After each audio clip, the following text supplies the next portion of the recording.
ኦዬ ጓደኛዬ አሁኑኑ በቶሎና የማሳይ ነገር አለኝ። በሰላም ነው ግን እንደዚህ ቾከልከው? እሺ በቃ መጣሁ። ለምንድን ነው እንደዚህ አጣርፌ ጠራኝ? ተመልከት እስቲ ወደዛ።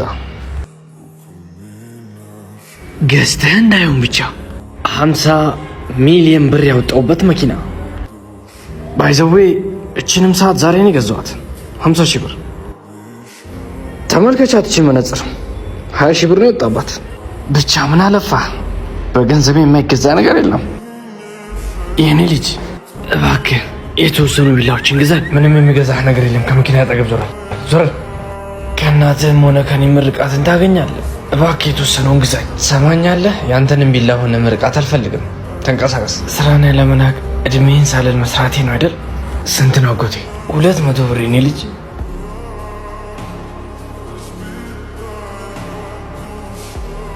በርካታ ምርቃቶችንና ጸሎቶችን ያጣው ከኔና ከእናትህ። የኔ ልጅ በጣም አመሰግናለሁ። ጓደኛዬ ምንድን ነው ያደረግከው? 200 ብር እኮ ነው ያባከንከው። ሰውዬ ካጠገቤ ዞር ይበሉ። አልገዛም አልኩ አይደል እንዴ? ቆይ እንዴ ስንት ናቸው አጎቴ? 150 ብር ብቻ የኔ ልጅ።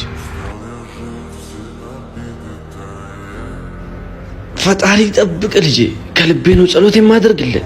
አሚን አጎቴ። ወንድም ያንተ ደልተዋል መሰለኝ። ብዙ ገንዘብ አለ። አንተ ብዙ ገንዘብ ነው የምታገኘው። አንዳንዴ ግን ትንሽ ምርቃትም አገኝ። ምንድን ነው ምርቃት? በሱ ምንም ያገኘሁት ነገር የለም ወንድሜ። ገንዘብ ቤት ይገዛል፣ ገንዘብ መኪና ይገዛል፣ ገንዘብ ሁሉን ነገር ይገዛል። ገንዘብ ገንዘብ ገንዘብ። አትሸወድ ወንድሜ፣ ገንዘብ ሁሉም ነገር ነው። ሰላም አጎቴ። ሰላም አክስቴ። ሰላም የኔ ልጅ። አሁን እንዴት ነው? እኔ እንኳን ደህና ነኝ። ግን ዴቭ እንዴት ነው? ብረት ጭንቅላቱን ስላገኘው በርካታ ደም ፈሶታል። ምን እንደሚሻል አላውቅም። ሁለታችንም መኪና ውስጥ ነበርን። እየነዳ የነበረው እሱ ነው። ስልክ ተደወለለት። እንዳያነሳ በነግረው አንስቶ እያናገረ ሳለ ከሲኖትራክ ጋር ተጋጨ። እኔን የገረመኝ እኔ እንዴት ምንም አልሆንኩም፣ እሱ እንደዛ ቆስሎ ሳለ። ዶክተር እንዴት ነው የልጅ ሁኔታ? አሁን በአሳሳቢ ሁኔታ ላይ ነው ያለው። ዶክተር ስለ ብር ምንም እንዳትጨነቅ፣ ምንም ስለ ገንዘብ እንዳታስብ። እንደ ውሃ ላፈስ እችላለሁ፣ ብቻ ልጅን አትርፉልኝ። በጣም ይቅርታ። በአሁን ጊዜ ግን ገንዘብ አይደለም ሊረዳችሁ የሚችለው። በአሁን ጊዜ መልስ ሊሰጠው የሚችለው ጸሎት ብቻ ነው። እባካችሁ ጸልዩለት። አመሰግናለሁ።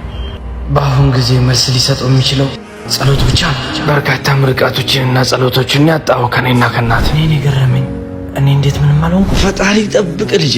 ከልቤ ነው ጸሎት የማደርግልህ። ምንድን ነው ምርቃት? በሱ ምንም ያገኘሁት ነገር የለም።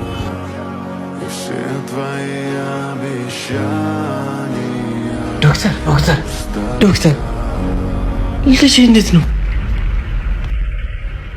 ፈጣሪ ጸሎታችሁን ሰምቷል። አሁን ልጃችሁ ከአደጋ ውጪ ነው። ወርቅ ጣሪያችን ላይ መደርደር እንችላለን፣ ነገር ግን ምርቃት ከሌለን አሁንም ደሃ ነን።